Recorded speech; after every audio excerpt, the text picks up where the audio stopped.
Hello guys, welcome back to our channel BBS pharma. आज हम organic chemistry शुरू करेंगे। हमारा टॉपिक है हक्कल रूल ऑफ एरोमेटिसिटी।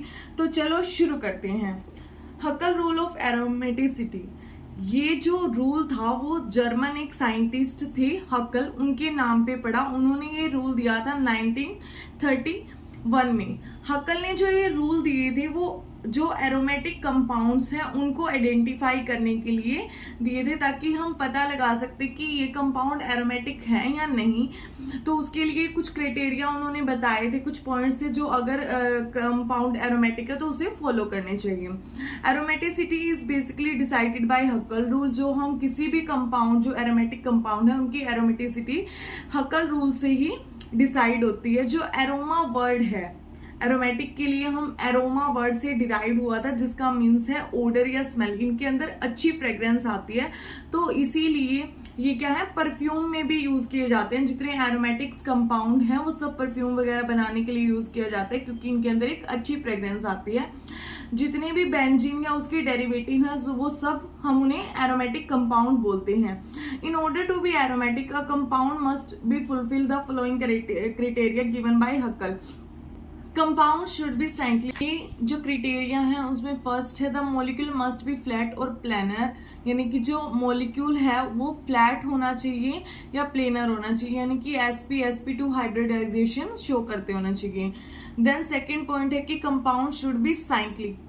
कंपाउंड जो है वो साइक्लिक होना चाहिए, यानी कि उसका फर्स्ट एटम जो है वो लास्ट से कनेक्टेड होना चाहिए, कुछ इस तरह का। ये भी जैसे साइक्लिक कंपाउंड है ये, या फिर ये सब क्या है, साइक्लिक कंपाउंड। तो ये सब क्या है, एरोमेटिक हो सकते हैं।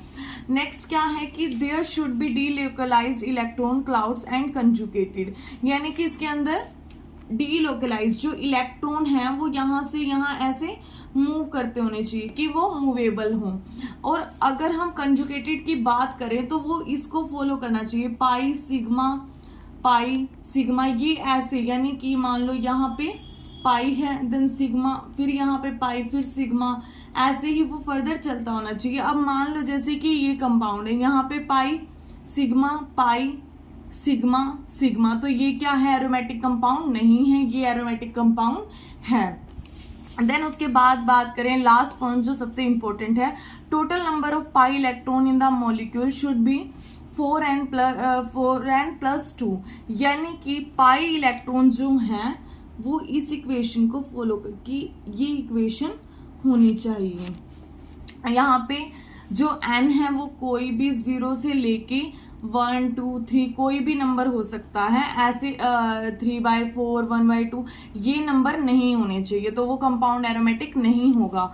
तो जैसे कि अगर एक बात याद रखना कि पाई के अंदर 2 इलेक्ट्रॉन होते हैं, तो जब भी हम अगर मान लो किसी के अंदर, अब ये अगर हम बात करें इसकी, तो यहाँ पे जैसे ये कंपाउंड है, इसमें अब जैसे कि ये कंपाउंड मान लो, तो इसमें क्या है, n हमें फाइंड आउट करना है। तो हमें पता है कि 1 पाई के अंदर 2 इलेक्ट्रॉन है।